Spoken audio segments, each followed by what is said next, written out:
Break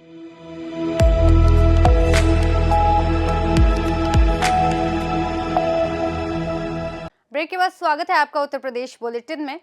Uttar Pradesh bulletin में बात करेंगे बरेली की, जहां बहन के घर से भात पहनकर घर लौट रहे भाइयों को अज्ञात वाहन ने टक्कर मार दी, जिससे 3 भाई गंभीर रूप से घायल हो गए। साथ ही बात करेंगे चंदौली की, जहां नदी में नहाते समय गहरे पानी में डूबने से 2 बच्चों की मौत हो गई। ऐसी तमाम खबरों पर विस्तार से बात करेंगे। शनिवार को इनायतनगर थाने पर आयोजित थाना समाधान दिवस में बिना स्थगन आदेश के विपक्षी व पुलिस द्वारा निर्माण कार्य को रोकने का मामला प्रकाश में आया था, जिस पर तहसीलदार मिल्कीपुर द्वारा पुलिस व राजस्व टीम को मौके पर जाकर भूमि का सीमांकन करने का निर्देश दिया गया था। बता दें कि शनिवार को इनायतनगर थाने पर आयोजित थाना समाधान दिवस में कुचेरा निवासी अमरनाथ पुत्र स्वर्गीय राम विश्राम ने शिकायती पत्र देते हुए बताया कि संक्रमणीय भूमि है, जिसमें पूर्वजों के समय से एक बिल्डिंग व 5 दुकानें बनी हैं। बिल्डिंग में बड़ौदा यूपी बैंक विगत 40 वर्षों से संचालित हो रहा है। दुकान जर्जर हो गई है। अयोध्या रायबरेली हाईवे बनने से दुकान नीची हो गई, जिसे तोड़वा कर निर्माण करा रहे थे। इसकी दीवारें लगभग 10 फीट खड़ी हो चुकी हैं। पीड़ित का आरोप है कि बगैर किसी कोर्ट के आदेश के जमुआ पूरे भुईधर निवासी अनिल कुमार व राजेश कुमार कुछ प्रॉपर्टी डीलर के सहयोग से पुलिस को मिलाकर निर्माण कार्य को रुकवाते हुए उनके अधिकारों का हनन किया गया।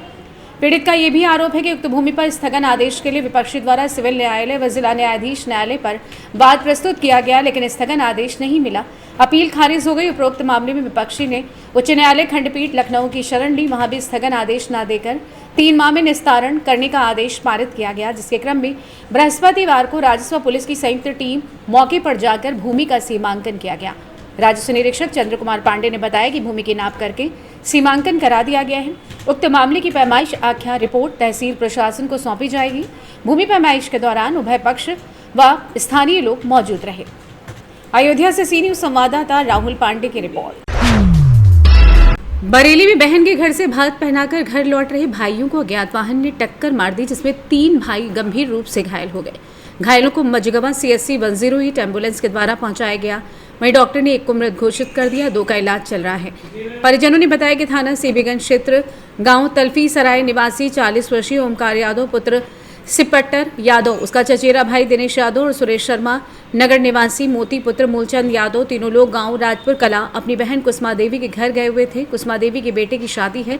बुधवार की शाम को भात पहनाने के बाद ओमकार यादव, दिनेश यादव और मोती यादव मोटरसाइकिल के द्वारा रात में घर वापस आ रहे थे। रास्ते में अलीगंज के पास अज्ञात वाहन ने मोटरसाइकिल में टक्कर मार दी, जिसमें ओमकार यादव, दिनेश यादव घायलों को निजी अस्पताल में भर्ती कराया गया। वहीं आपको बता दें कि डॉक्टरों ने ओमकार यादव को वहीं मृत घोषित कर दिया। दिनेश यादव और मोती यादव घायलों को निजी अस्पताल में भर्ती कराया गया। दोनों का इलाज निजी अस्पताल में चल रहा है। ओमकार यादव की पत्नी सोमवती और 3 लड़के हैं। परिवार में सभी का रो रो कर बुरा हाल है। पुलिस ने शव का पंचनामा भरकर पोस्टमार्टम हेतु भेज दिया है। क्या नाम है आपका? मेरा नाम धन्य यादव। ये आपके कौन है? तेरे भाई थे। क्या नाम था उनका? ओमकार यादव। कहाँ के रहने वाले हैं? ये शराय तलफी थाना शिवीगंज। क्या हुआ था? ये रात को भांजे की शादी थी, वहाँ से भात पहना के वापस आ रहे थे तो अलीगंज के पास एक्सीडेंट हो गया था। क्या लोग थे? ये 3 लोग थे। कौन कौन था? मोती यादव और दिनेश यादव। और 2 लोग अभी हॉस्पिटल में हैं, एडमिट करवा दिया। एक्सपायर ओमकार यादव। हाँ, क्या करते थे? ये काश्तकारी करते थे, फॉर्मर थे। काय से टक्कर हुई पता लगा? जी अभी कुछ पता नहीं लगा। अज्ञात वाहन। जी घटना कहाँ पे हुई? ये अलीगंज के पास हुई थी सर। आपको सूचना पुलिस ने दी? नहीं, सूचना पुलिस ने नहीं दी थी, हमें एम्बुलेंस से सूचना मिली थी। उन्होंने कॉन्टैक्ट नंबर बता दिया था, उन्होंने सूचना दी थी। आप लोगों को कोई एक्सपायर मिले या नहीं, हमें तो एक्सपायरी में। बरेली से सी न्यूज संवाददाता मुकेश सिंह की रिपोर्ट। खबर जनपद चंदौली के चकिया से है, जहां आज चकिया कोतवाली क्षेत्र के भरेहटा खुर्द में चंद्रप्रभा नदी में नहाते समय गहरे पानी में डूबने से गोलू यादव पुत्र धनंजय यादव व हासिल सलमानी पुत्र नौशाद की मौत हो गई। बताया जा रहा है कि गांव के कुछ बच्चे घर से छुपकर गांव से गुजरने वाली चंद्रप्रभा नदी में नहाने गए थे। नहाने के दौरान गोलू व हासिल गहरे पानी में डूब गए। वहीं उन्हें डूबता देख साथ में गए अन्य बच्चों के द्वारा घर पर आकर अपने परिजनों को गोलू व हासिल के डूबने की बात बताई गई। जानकारी होने पर ग्रामीणों द्वारा नदी में दोनों बच्चों को बाहर निकालकर जिला संयुक्त चिकित्सालय लाया गया, जहां जांच के बाद चिकित्सकों ने दोनों बच्चों को मृत घोषित कर दिया है। वहीं पूरे मामले की सूचना मिलने के बाद पुलिस द्वारा शव को कब्जे में लेकर अग्रिम कार्यवाही की जा रही है। जानते हैं मृतक बच्चों के परिजनों का क्या कुछ कहना था। क्या नाम है आपका? अमरीश साहिल। क्या घटना हुई है आपके यहाँ?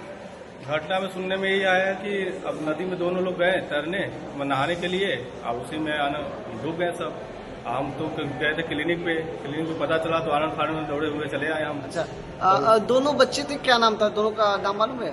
एक तो हासिल नाम है, मेरे घर का है, और दूसरे का तो मुझसे का लड़का है, वो उसका नाम तो नहीं बता पाएंगे हम। अच्छा, कब घटना हुई है?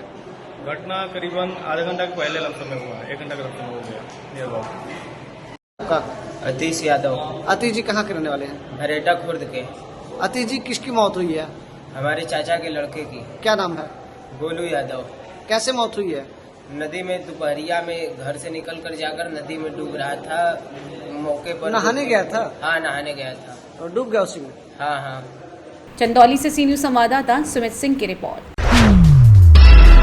जौनपुर जिले के रामपुर राजकीय कृषि बीज भंडार पर नवनिर्वाचित प्रदेश कोषाध्यक्ष जयप्रकाश गुप्ता का उनके ब्लॉक के शुभचिंतकों ने पुष्पगुच्छ व माल्यार्पण कर सम्मानित किया। इस अवसर पर गुप्ता ने बताया कि 12 व 13 अप्रैल 2025 को कृषि निदेशालय लखनऊ पर 100 वर्ष पूरे होने पर संगठन ने शताब्दी समारोह और अधिवेशन चुनाव कराया, जिसमें जनपद के 5 प्रतिनिधियों एवं मंडल से 7 प्रतिनिधियों ने प्रतिभा कि वहीं प्रदेश के समस्त प्रतिनिधियों ने बड़ा प्यार सम्मान से 210 मत देकर भारी मतों से विजयी बनाए। इसके लिए जयप्रकाश गुप्ता तहे दिल से मैं आपका स्वागत अभिनंदन करता हूं तथा प्रदेश के संवर्ग समस्त समस्याओं का समाधान हेतु समाचार पत्र के पत्राचार के माध्यम से मुख्यमंत्री कृषि मंत्री स्तर पर कृषि निदेशक स्तर पर अविलंब कराए जाने हेतु प्रतिबद्ध हूँ। संवर्ग की सबसे बड़ी समस्या वेतन विसंगति है। इसके लिए हम जल्द ही अपने सदस्यों को कुछ नया करके दिखाएंगे। उत्तर प्रदेश अधिवेशन में प्रदेश अध्यक्ष डॉक्टर योगेंद्र यादव, प्रदेश महामंत्री फ़हीम अख्तर, वरिष्ठ उपाध्यक्ष आशीष कुमार, संगठन मंत्री डॉक्टर राजशेखर चुने गए। हम सभी को टीम भावना के साथ मिलकर कार्य करेंगे। इस मौके पर सहायक विकास अधिकारी रामपुर कृषि धर्मेंद्र कुमार सिंह, तकनीकी सहायक जोखन राम, जिलाजीत यादव, राधेश्याम पटेल, मनोज सामंत, जयप्रकाश पटेल, सचिन कुमार वर्मा सहित अन्य लोग मौजूद रहे। आपका नाम क्या है? मैं जयप्रकाश गुप्ता, जनपद अध्यक्ष अधीनस्थ कृषि सेवा संघ जौनपुर।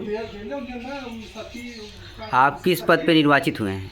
मैं अधीनस्थ कृषि सेवा संघ उत्तर प्रदेश लखनऊ निदेशालय में 12-13 अप्रैल 2025 को संघ की 100वां शताब्दी मनाई गई, जिसमें संघ के में अधिवेशन निर्वाचन हुआ।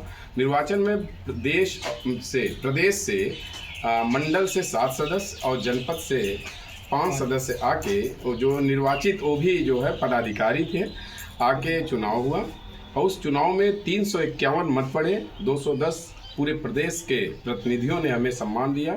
मैं समस्त प्रतिनिधियों को, पूरे प्रदेश के प्रतिनिधियों को मैं सादर बंदन अभिनंदन करता हूं। और मैं जो है जिस उद्देश्य से प्रदेश कोषाध्यक्ष निर्वाचित हुआ हूं, वह समस्त उद्देश्य की पूर्ति करूंगा। हमारा जितने भी समस्या प्रदेश की शासन स्तर तक है, प्रशासन स्तर तक है, उसको हम पत्राचार के माध्यम से माननीय मुख्यमंत्री महोदय, माननीय कृषि मंत्री एवं अन्य माननीय कृषि निदेशक महोदय के माध्यम से हम अपनी समस्याओं का समाधान करेंगे।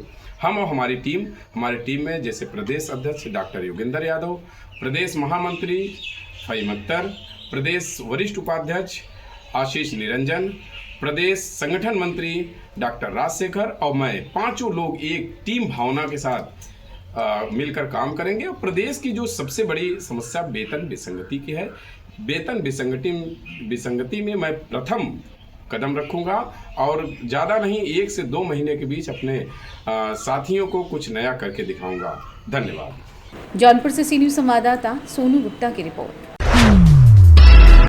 खबर शाहजहांपुर से, जहां तिलहर मंडी पहुंचे एडीएम वित्त एवं राजस्व अरविंद कुमार की कार्यवाही के मुख्य बिंदु निम्नलिखित हैं। गेहूं का अवैध भंडारण 600 कुंतल गेहूं बरामद किया गया, जिसे एमएसपी से कम रेट पर खरीदा जा रहा था। ओवरलोड ट्रक 2 ट्रक गेहूं से भरे हुए पकड़े गए, जो अवैध तरीके से ओवरलोडेड थे। एडीएम की कार्यवाही, एडीएम अरविंद कुमार ने किसान का भेष बनाकर गेहूं व्यापारी से मोलभाव किया और फिर अपने अधीनस्थ कर्मचारियों को बुलाकर कार्यवाही की। निष्पक्षता और ईमानदारी, एडीएम अरविंद कुमार की निष्पक्ष कार्यशैली और ईमानदारी के चलते जिले में पहली बार अवैध रूप से संचालित पाए गए 5 ईंट भट्टे सीज किए गए हैं। एडीएम अरविंद कुमार की इस कार्यवाही से व्यापारियों में हड़कंप मच गया है और उनकी निर्भीक कार्यवाही की चर्चा हो रही है। ऐसे अधिकारियों से दूसरों को सीख लेनी चाहिए कि कैसे निष्पक्ष और ईमानदारी से काम किया जा सकता है। दूसरा विषय, हालांकि तिलहट तहसील में एक महिला लेखपाल द्वारा खनन माफिया के खिलाफ रिपोर्ट लगाने पर एसडीएम द्वारा महिला का तत्काल प्रभाव से ट्रांसफर कर दिया जाना चर्चा का विषय बना हुआ है। ये कार्यवाही निष्पक्षता और ईमानदारी के विपरीत दिखाई देती है। शाहजहांपुर से सी न्यूज संवाददाता फसाद खान की रिपोर्ट। मुहाना थाना क्षेत्र के ग्राम भगवानपुर टोला चैनपुर निवासी आभूषण व्यवसायी सुनील वर्मा की विगत दिनों हुई दुर्भाग्यपूर्ण हत्या के उपरांत सदर विधायक श्यामधनी राही ने उपजिलाधिकारी सदर के साथ पीड़ित परिजन को 5 लाख रुपए का चेक सौंपकर आर्थिक सहायता प्रदान की।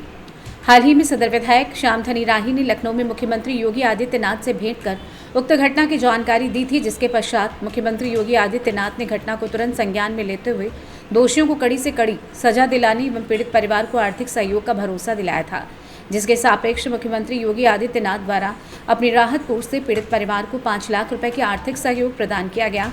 इसका चेक उपजिलाधिकारी सदर की मौजूदगी में विधायक श्यामधनी राही ने परिजनों को सौंपा। वहीं आर्थिक सहयोग पाकर पीड़ित परिजनों ने योगी सरकार को धन्यवाद दिया। इस दौरान पूर्व मंडल अध्यक्ष नितेश पांडे, कंचन वर्मा, ग्राम प्रधान विजय चौरसिया, दूधनाथ यादव, ओम प्रकाश गुप्ता, राजेश मिश्रा, ग्राम रसूलपुर पूर्व प्रधान राजेश जायसवाल, अनुराग, ग्राम प्रधान बैतुल्ला, घनश्याम चौधरी, तीरथ राज वर्मा, प्रहलाद वर्मा, राधेश्याम वर्मा, प्रिंस वर्मा आदि लोग मौजूद रहे। जानते हैं सदर विधायक श्यामधनी राही ने और क्या कुछ कहा। 5 तारीख को और सुनील नाम के व्यक्ति थे, पिता का नाम है घनश्याम, रहने वाले तो भगवानपुर टोला चैनपुर, लेकिन इनका व्यवसाय रमवापुर एक चौधरी जी के कटरे में चल रहा था। तो जो हत्या किए इब्राहिम और इनकी हबीबुल्ला, दोनों लोगों की दुकान सटे थी।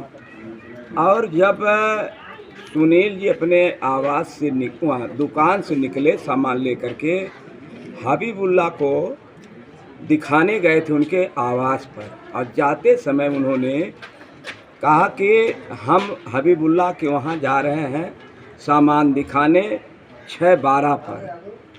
और फिर बलराम जी उनके भाई हैं, फिर पुनः ये फ़ोन लगाए 7:17 पर, तो उनकी स्विच ऑफ गई।